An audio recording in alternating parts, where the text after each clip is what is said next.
तो हेलो मारो two family केम छो बधा मजा में हूँ पण मजा में बधाने नवा ब्लॉग में हार्दिक स्वागत है। तो सवार में बधाने गुड मॉर्निंग, बधा जोरदार होय अने वागी गया से मित्रों अत्यारे 9 वाग्या छे।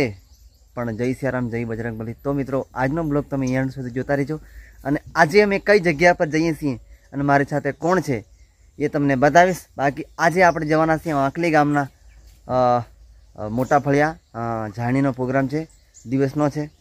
तो कई नहीं बन्या रहीजो अने आ छे आपणुं साउंड बराबर छे। अने आपणे घरे आया छे अशोक भाई, केम छो? बस मजा मजामां ने? बस एमनी गाड़ी छे अने बेंजा मास्टरी छे। आपणी गाड़ी जरीक बगड़ेली छे એટલા માટે એમની ગાડી બોલાવી પડી। અને ભાઈ મસ્ત માણસ છે, જોરદાર ગાડી લઈને આવી ગયા છે। બેન્જો પણ જોરદાર વગાડે છે અને કેટલી મજા આવે એ તમને બતાવશું આપણે। અને મનહર બારિયા છે આપણી સમક્ષ। तो मित्रों हूँ छो आपणो मनहर बारिया, केम छो बधा मजामां छो? हूँ पण मजामां छुं। अने आजे अमे प्रोग्राम में जवा बध्या छे मारा पप्पा अने अशोक काका। तो बनिया रहीजो ब्लॉग में, लाइक शेयर कमेंट तो करजो। बस बनिया रहीजो। आपणे अत्यारे साउंड भरवानुं चाले छे, साउंड भरी दीए નીકળીએ તમને થોડો ઘણો નજારો બતાવશું। बाकी कई नहीं, મળીએ ત્યાં જ।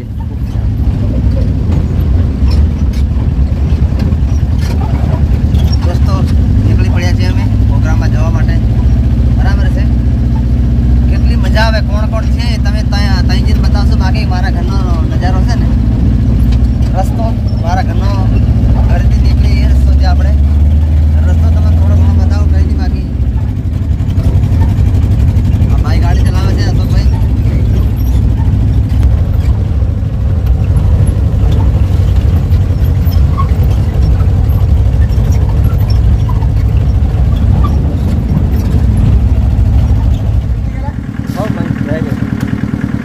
दोस्तों फाइनली આપણે આવી ગયા છે પાણી વાસણ અને અમારા ખાસ મિત્ર એવા આજે મારી સાથે આવવાના છે અજયભાઈ પટેલ। કેમ છો ભાઈ? તો આપને સાથ આપવા માટે આવવાના છે અને કેટલી મજા આવે એ તમને બતાવશું। બાકી આપણા બ્લોગમાં 2 વાર છે પણ હવે આપણી ચેનલ ઉપડી એટલે હવે બાકી મજા આવશે। કેવું છે? અને આ ભાઈની પણ ચેનલ છે, શું નામ છે આપણું? સિદ્ધરાજ સાઉન્ડ।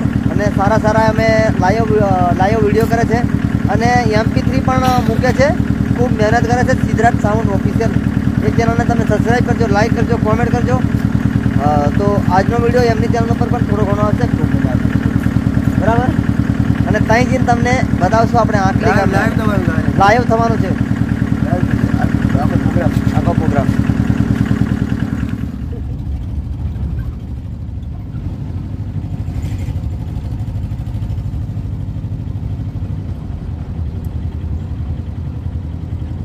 तो फाइनली आ अपने साटकाड़ा बाजार भराय मंगलवारी ये जगह पर अपने पहुंची गया छे। तो जोकड़ीनो नजारो तमने थोड़ो घणो बतावुं, बराबर छे।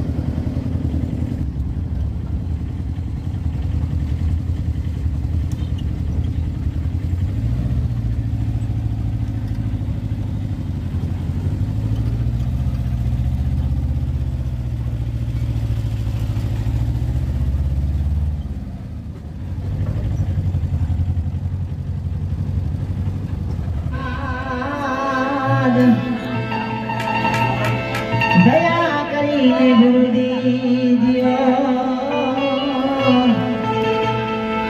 मोरे वंदन करो वारंवार हे तमने वंदन करो वारंवार।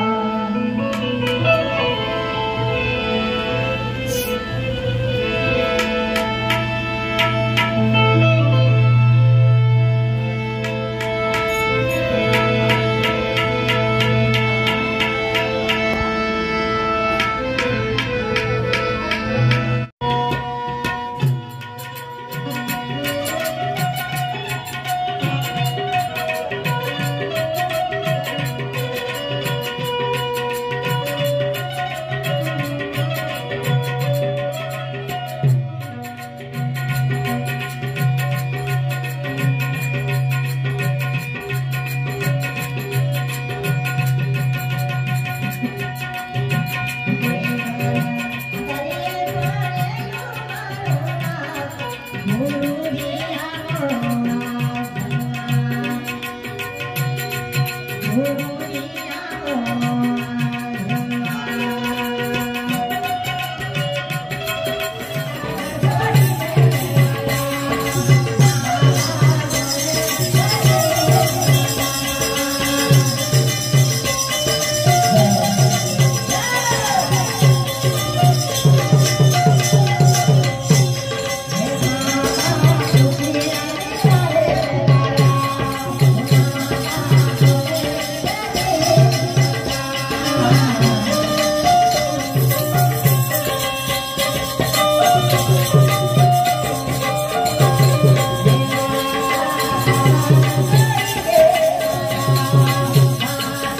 है।